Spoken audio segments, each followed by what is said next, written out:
ಆನಂದಾದಾಯ ಪರಮ ಪೂಜ್ಯರಾದಂತಹ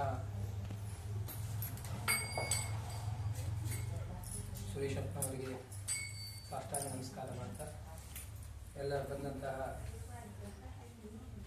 ಭಕ್ತರಿಗೆ ನಮಸ್ಕರಿಸ್ತಾ ಯಥಾಮತಿಯಾಗಿ ಒಂದೆರಡು ತೊದಲು ನುಡಿಗಳನ್ನು ಗುರುಗಳ ಮುಂದೆ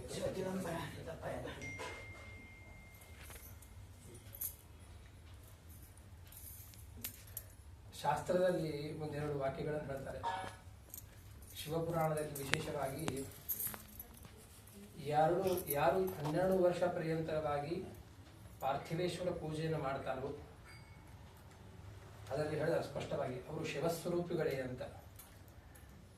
ಸುರೇಶ್ ಅಣ್ಣದು 12 ವರ್ಷದ ಎಷ್ಟು ವರ್ಷ ಆಯ್ತು ಗೊತ್ತಿಲ್ಲ, ಅಷ್ಟು ವರ್ಷದಿಂದ ಅವರು ಪಾರ್ಥಿವೇಶ್ವರ ಉಪಾಸನೆಯನ್ನು ಮಾಡ್ತಾ ಇದ್ದಾರೆ. ಅವರು ನಮಗೆ ಶಿವಸ್ವರೂಪಿಯಾಗಿ ಇವತ್ತು ಬಂದು ನಮಗೆ ಅನುಗ್ರಹವನ್ನು ಮಾಡ್ತಾ ಇದ್ದಾರೆ. ಇನ್ನೊಂದು, ಅವರ ಜೊತೆ ಸಂಘ ನಮಗೆ ತುಂಬಾ ಕಡಿಮೆ ಸಿಕ್ಕಿದೆ, ಆದ್ರೆ ಎಷ್ಟು ಸಿಕ್ಕದು ಲಾಭ ಬಹಳ ಆಗಿದೆ. ಒಂದ್ಸಲ ಅವರ ಮೊಮ್ಮಗನ ಉಪನಯನ ಮಾಡಿಸೋ ಸೌಭಾಗ್ಯ ಸಿಕ್ತಿತ್ತು. ಶಾಸ್ತ್ರದಲ್ಲಿ ಹೇಳ್ತಾರೆ, ಸಂತರ ಪಾದದ ಉದಕವನ್ನ ಪ್ರಾಶನೆ ಮಾಡೋದ್ರಿಂದ ಅಂತಃಕರಣ ಶೀಘ್ರ ಸಿದ್ಧಿ ಆಗ್ತದೆ ಅಂತ ಹೇಳಿ ಅವರು ಪಾದ ಪೂಜೆ ಮಾಡಿಸ್ತಕ್ಕಂಥ ಸಂದರ್ಭ ಬಂತು. ಆದಷ್ಟು ನನಗೆ ಎಲ್ಲ ಭಕ್ತರು ಬಂದಿದ್ರು. ಅವರ ಪಾದ ತೀರ್ಥವನ್ನ ಪ್ರಾಶನ ಮಾಡಿಸಿದಾಗ ಅಲ್ಲಿ ಮೇಲೆಗಡೆ ಹೋಗಿ ರೂಮ್ನಾಗ ಕೇಳಿ ಕುಡ್ತೀನಿ, ದಳ ದಳ ದಳದ ಕಂಡಾಗ ಇರ್ಬಲಿಕ್ಕೆ ಆ ಅಂತಃಕರಣ ಶುದ್ಧಿ ಅಷ್ಟು ಶಕ್ತಿ ಆ ಸಂತರ ಪಾದ ತೀರ್ಥದ ಪ್ರಾಶನದಿಂದ ಆಗ್ತದೆ. ಬಾಬಳಗಾಂವ್ದಾಗ ಒಂದು ನಿದರ್ಶನ. ಬಾಬಳಗಾಂವ್ದಾಗ ಮಾಡ್ತಕ್ಕಂಥ ಸಂದರ್ಭದೊಳಗ ಅಲ್ಲಿ ಏನು ಈ ಚಿದಂಬರ ಜಪಯಜ್ಞ ಏನ್ ಮಾಡ್ತಾ ಇದ್ವಿ,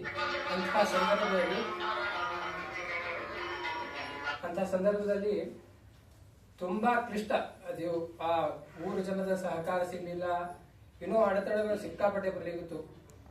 ಆವಾಗ ಮಹಾತ್ಮರ ವಾಣಿಯಿಂದ ಕೇಳಿದೆ, ಏನೇ ವಿಘ್ನಗಳು ಬಂದ್ರು ಸಂತರ ವಾಣಿಯಿಂದ ನಿವಾರಣೆ ಆಗ್ತದ ಅಂತ ಹೇಳಿ.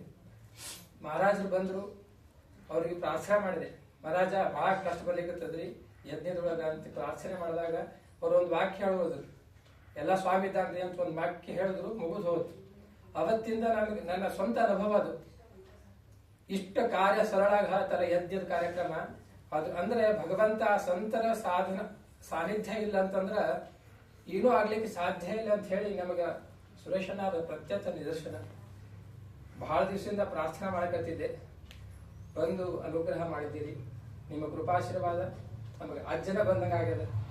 ಆ ಕಾರಣವಾಗಿ ನಿರಂತರವಾಗಿ ನಿಮ್ಮ ಕೃಪಾ ದೃಷ್ಟಿ ನಮ್ಮ ಮೇಲೆ ಇರಲಿ ಪ್ರಾರ್ಥನೆ.